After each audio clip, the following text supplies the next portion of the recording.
बहुत पहले की बात है। तुंगभद्रा नदी के किनारे अनुपम नगर नाम का एक शहर था। उस शहर में आत्मदेव नाम के एक सचरित्र वेदज्ञ और भगवान भक्त ब्राह्मण रहा करते थे। वे बड़े ही तपस्वी थे। आत्मदेव की एक पत्नी थी जो बहुत ही सुंदर, सुशील और गुणवती थी, लेकिन उसमें एक ऐब था कि वह लोगों से बहुत ही झगड़ा किया करती थी। पंडित जी तो वेदज्ञ थे, इस नाते उनसे तो झगड़ा नहीं होता था, लेकिन अड़ोस पड़ोस में हमेशा झगड़ा हुआ करता था। पंडित जी इस आचरण से दुखित तो रहते थे, लेकिन कभी उसे अपने तरफ से डांटते नहीं थे। पत्नी का नाम धुंधली था। पत्नी के साथ रहते हुए आत्मदेव पंडित का बहुत सा समय गुजर गया, लेकिन कोई पुत्र प्राप्त नहीं हुआ। पुत्र के न होने के कारण आत्मदेव जी बहुत चिंतित रहते थे। एक दिन उन्होंने मन में सोचा, पूरी जिंदगी अगर इसी तरह से चली गई तो मेरी ज़िंदगी वैसे ही बेकार हो जाएगी। अतः जंगल में चल करके अपने प्राण को त्याग देना चाहिए। और वो जंगल में चले गए। जंगल में जाने पर उन्हें प्यास लगी। पानी की तलाश करते करते वह एक आश्रम के समीप पहुँचे, जहाँ एक सन्यासी ध्यान लगाए हुए बैठे थे। पानी पीने के बाद आत्माराम जी, आत्मदेव जी उस सन्यासी के पास जा कर के उसके पैर पकड़ लिए और वहीं बैठ कर के रोने लगे। सन्यासी ने देखा तो पूछा कि तुम क्यों हमारे पास रो रहे हो? आत्मदेव जी ने कहा, भगवान, मुझे कोई संतान नहीं है और मैं संतान से दुखित होकर के जंगल में अपने प्राण का अंत करने आया हूँ। आप संजोग से मिल गए हैं, इसलिए हमारी प्रार्थना स्वीकार करिए। मुनि महाराज ने ध्यान लगा कर देखा, उसके भूत भविष्य के बारे में जाना तो पता चला कि एक जन्म नहीं, कई जन्मों तक इसे पुत्र प्राप्त नहीं होगा। तब ऋषि ने कहा, पुत्र, तुम्हारे किस्मत में पुत्र का जन्म नहीं है, इसलिए पुत्र का मोह छोड़ करके भगवान का भजन करो। लेकिन आत्मदेव जी जिद कर बैठे, प्रभु आप तो सर्वज्ञ हैं, इसलिए हमारी इच्छा को पूर्ति करिए, और अगर इच्छा नहीं पूरी करेंगे तो मैं इसी जंगल में आपके सामने ही जान दे दूंगा। महर्षि ने अपने योग के बल से एक फल को उत्पन्न किया और उसे देते हुए बोले कि ब्राह्मण, यह फल ले जा कर के अपनी पत्नी को दे देना और पत्नी से कह देना कि 1 साल तक सदाचारी रहे, झूठ न बोले, एक टाइम भोजन करे, नियम का पालन करे, तो तुम्हें एक पुत्र उत्पन्न होगा। फल को पत्नी को दे करके आत्मदेव जी बहुत खुश हुए कि अब मुझे पुत्र तो प्राप्त होगा ही। लेकिन पत्नी खुश नहीं हुई और वह सोचने लगी कि यदि मैं गर्भवती हो गई तो मेरा शरीर भारी हो जाएगा और मैं चलने फिरने में असमर्थ हो जाऊंगी, और बच्चा होने पर भी काफ़ी कष्ट होता है जो मुझसे बर्दाश्त नहीं होगा। धुंधली ऐसा सोच ही रही थी कि उसकी बहन आ गई। उसकी बहन ने उससे उदास देख करके उससे पूछा कि बहन, तुम उदास क्यों हो?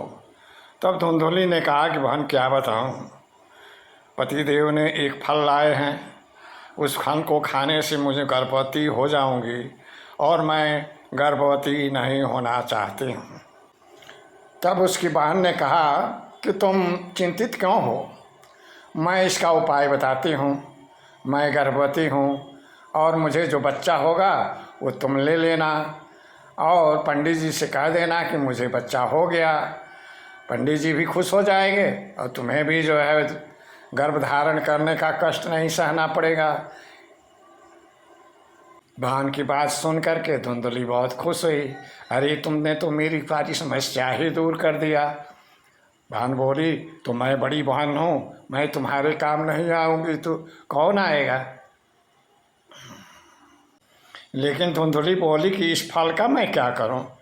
तब उसकी बहन ने कहा, अरे तुम इतना भी नहीं जानती, इस फल को जो है गाय को खिला दो, गाय खा जाएगी, फल खत्म हो जाएगा, तुम कह देना कि मैंने फल खा लिया है। यह सुन करके धुंधली की खुशी का ठिकाना नहीं रहा और वह खुशी से जो है झूमती हुई जा कर के अपने गाय को खिला दिया। वह फल गाय खा कर के गर्भवती हो गई।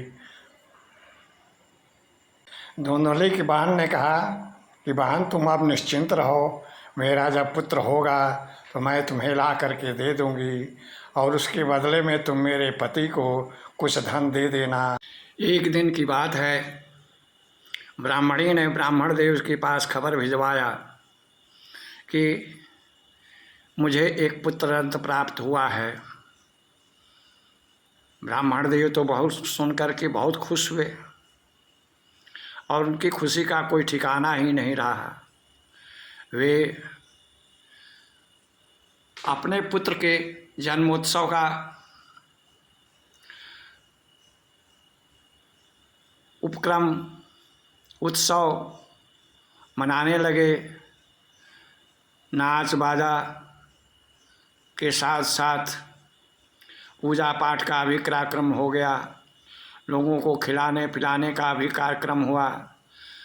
उस समय आत्मदेव जी की खुशी का कोई वर्णन नहीं कर सकता था।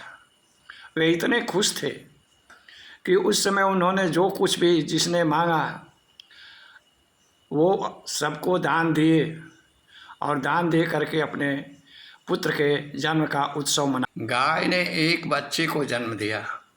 बच्चे का पूरा शरीर आदमी का था और कान गाय का था। आत्मदेव जी ने उस बालक को भी अपना पुत्र समझ करके पालन पोषण किया और गाय से उत्पन्न होने के नाते उसका नाम गोकर्ण रखा। दोनों बच्चों को पा करके आत्मदेव जी बहुत खुश थे और बच्चों का पालन करते हुए उस समय बिता रहे थे। बच्चे भी समय के साथ साथ धीरे धीरे बड़े हो रहे थे और आत्मदेव जी की खुशियाँ भी बड़ी हो रही थी। आत्मदेव जी के दोनों बच्चे बड़े हो करके, गोकर्ण महाराज तो बहुत ही शांत स्वभाव के थे, लेकिन धुंधकारी जो था बहुत ही चंचल प्रवृत्ति का था। वह नित्य ही वहाँ पर बच्चों से कलह किया करता था। गोकर्ण महाराज बड़े हो करके विद्या अध्ययन किए और भगवत भक्ति में अपना मन लगाए। भक्तों के साथ वो भ्रमण करते, कथाएं कहते और ब्राह्मण प्रवृत्ति के अनुसार अपना जीवन यापन करते। लेकिन धुंधकारी जो था दुष्ट प्रकृति का हो करके दुष्टता करते। धुंधकारी के आचरण से आत्मदेव जी इतना त्रस्त हो गए कि वह अपने जीवन लीला समाप्त करने को सोचने लगे। तब गोकर्ण महाराज ने समझाया कि पिताजी, आप भी जो है क्या करने जा रहे हैं। आप तो जानते ही हैं कि इस संसार में कहीं भी सुख नहीं है, सारा संसार दुखों से भरा हुआ है। तो आपको आत्महत्या करने के बजाय आपको स्वयं ही भगवान के भजन में बुद्धि लगाना चाहिए और भगवान का भजन करके मुक्ति का साधन प्राप्त करना चाहिए। तब आत्मदेव जी ने यह सुन करके जंगल को प्रस्थान किया और भगवान की आराधना शुरू किया। आत्मदेव जी के वन प्रस्थान के बाद धुंधकारी का अत्याचार और बढ़ गया और वह अपनी माता को रोज़ पैसा मांगता और पैसे नहीं मिलने पर पीटता था। उसे रोज़ ही जुआ खेलने, दारू पीने के लिए पैसा चाहिए। उसके अत्याचार से माता व्याकुल हो गई और कुएं में कूद करके अपनी जान दे दी।